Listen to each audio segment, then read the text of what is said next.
Pemerintah menerapkan 3 pendekatan dalam pembatasan kegiatan masyarakat untuk menekan penyebaran COVID-19. Ketiganya adalah PPKM darurat, PPKM mikrozonasi, dan PPKM mikro pengetatan.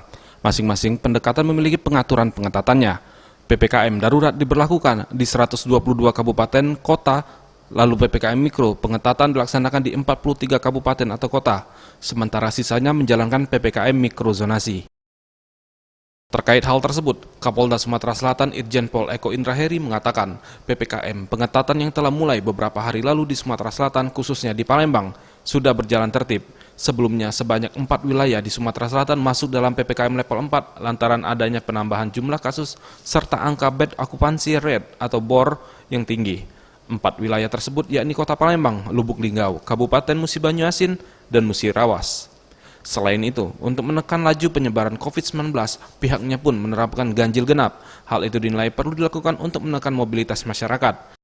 Ia berharap peran serta masyarakat untuk bisa menyukseskan kebijakan tersebut akan mengurangi mobilitas sehingga angka COVID-19 bisa dikendalikan. Bagaimana Pak? Saya kira luar biasa ya, artinya sekarang mungkin kalau rekan-rekan lihat kalau malam saja itu di kota-kota kita sudah cukup tertib. Kemudian yang kedua mobilitas. Ini kan ada 2 di Palembang ya. Pertama pengetatan itu mobilitas, yang kedua ada ganjil genap. Nah itu kita padukan. Jadi mobilitas masyarakat saya kira sudah banyak menurun ya. Walaupun masih ya, mereka yang di sektor residensial dan sebagainya masih kita perbolehkan. Tim Liputan Sriwijaya TV.